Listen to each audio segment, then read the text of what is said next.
Hello, Kathleen Burns Kingsbury here in Chicago. I am happy to be in the Windy City doing some presentations for financial advisors. And what I was thinking today, the tip would be, is that, I spend a lot of time helping advisors communicate with clients. And so I started thinking, that's only half of the battle. Clients, people like you and me, need to really do our part in communicating with advisors as well. So I'm going to offer the same tips I offer to them in terms of working with your advisor. And there's 3 of them. The first is make sure you get clear as to what you need from a financial advisor. Certainly they should ask lots of questions and be curious about what you came to see them for. However, you need to give some time and attention to what is it that you actually need from a financial advisor. Do you need them to help you come up with a plan to get your daughter and son in college and paid for? Do you need them to help you with retirement? Is it that you are looking for something that's more project basis, like how do you stay within a budget? Or maybe it's that you want to figure out, how do I pass on my wealth to the next generation? Whatever it is, give some time and attention to that before you meet with your financial advisor. Whether it's a new advisor or an existing advisor, get clear on what you need. Number 2, articulate what you need and listen actively with your advisor.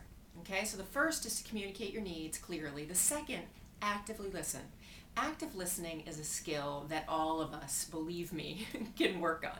And basically what it involves is really listening to the person on the other side of the conversation and asking any clarifying questions, repeating back what you've heard to make sure you've heard it correctly, and to have that back and forth dialogue.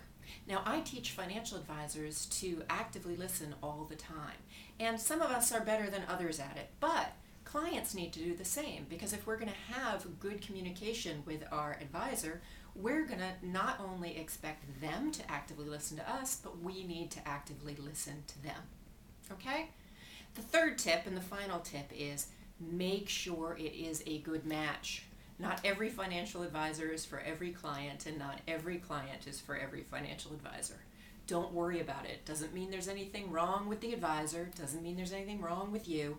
It just means that you may need to keep searching. Because think about it. This is your future. This is your financial future. This is the next generation's financial future. So you really want to take some time to figure out, is this the best person for me to be working with? Certainly start by going in and clarifying what your needs are, actively listening, hope that he or she will actively listen back, and if for some reason it's just not feeling right, trust your gut and move to a new financial advisor.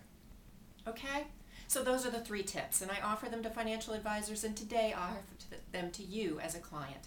Number 1, get clear on what you want from your advisor and communicate it clearly. Number 2, actively listen to your advisor. And number 3, trust your gut. If it just doesn't feel like the right fit, no matter what you do, then it may be time to search for another advisor that would just be a better match for you and your family. This is Kathleen Burns Kingsbury from the Windy City, and thanks for listening.